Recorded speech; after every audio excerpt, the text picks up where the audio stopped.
नमस्कार दोस्तों, एग्जाम कौशल YouTube channel पर आपका बहुत बहुत स्वागत है। जो मैं आप लोगों के लिए लेके आ रहा हूं वो है जनरल साइंस की पूरी सीरीज, जिसमें पूरा हम सामान्य विज्ञान क्या करेंगे, पूरा इसके लिए स्टडी करेंगे। आज की जो क्लास है वो हमारी 7th क्लास है, जिसके अंदर हम पढ़ने वाले हैं डीएनए के बारे में। तो डीएनए का स्ट्रक्चर किस तरीके से होता है, डीएनए क्या काम करता है, तो इस डीएनए के बारे में देखेंगे। चलिए, तो बिना कोई समय गवाए आरंभ करते हैं हम आज की क्लास। तो सबसे पहले अगर हम न्यूक्लिक एसिड की बात करते हैं यानी न्यूक्लिक अम्ल की बात करते हैं, तो न्यूक्लिक अम्ल का मतलब क्या होता है, थोड़ा सा यहाँ पर समझिएगा। ये है हमारे पास एक कोशिका और एक कोशिका के अंदर केंद्रक। अब इस केंद्रक के अंदर भी क्या होता है, एक लिक्विड भरा हुआ होता है। ठीक है, एक केंद्रक के अंदर एक द्रव्य भरा हुआ होता है जिसे केंद्रक द्रव्य कहा जाता है, या न्यूक्लिक एसिड या न्यूक्लिक अम्ल या नाभिक अम्ल इसे कहा जाता है। चलिए, तो इस अम्ल के बारे में ही हमें स्टडी करना है। तो सबसे पहले हम लोग यहाँ पर इसके बारे में देखते हैं कि इसके बारे में हम किस तरीके से स्टडी कर सकते हैं कि न्यूक्लिक अम्ल बहुत से जटिल कार्बनिक अम्ल होते हैं।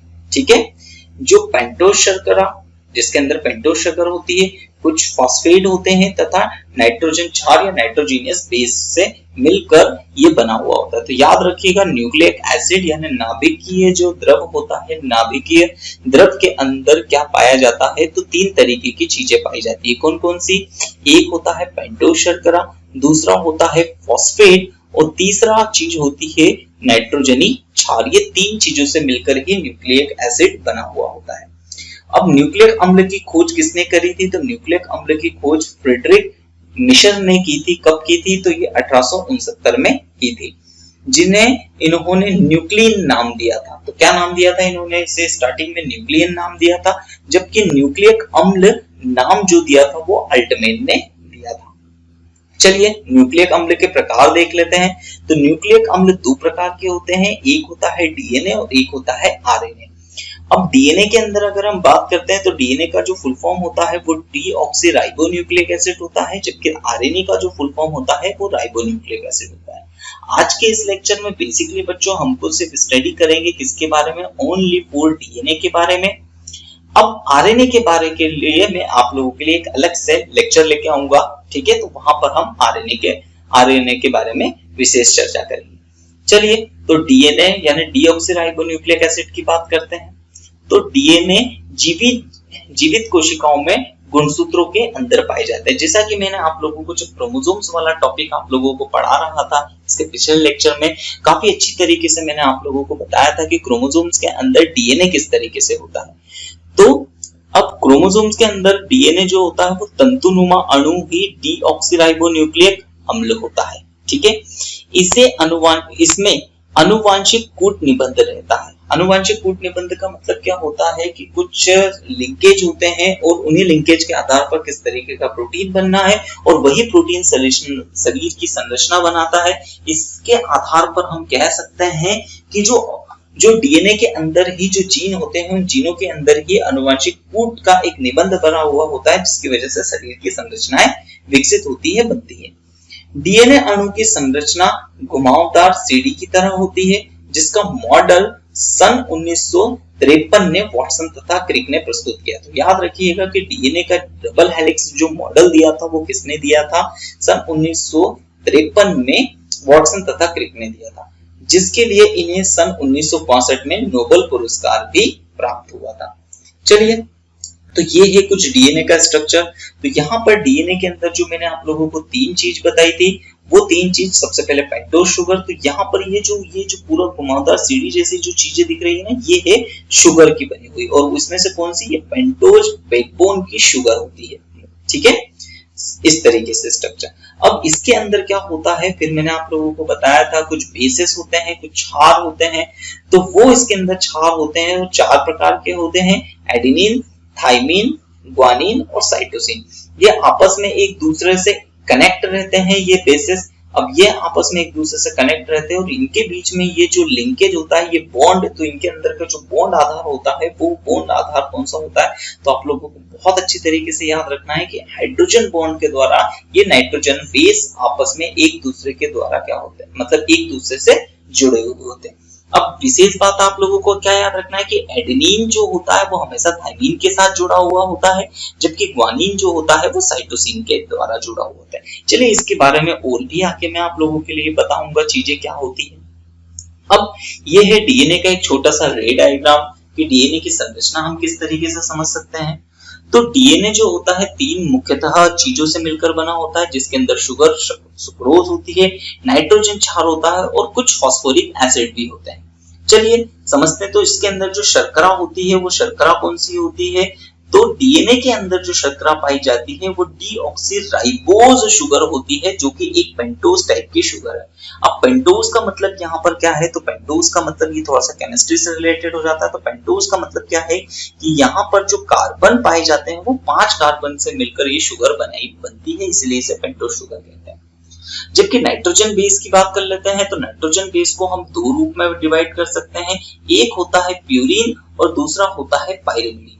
अब प्यूरिन के अंदर दो नाइट्रोजन बेसेस होते हैं जिसे एडेनिन और ग्वानिन कहा जाता है।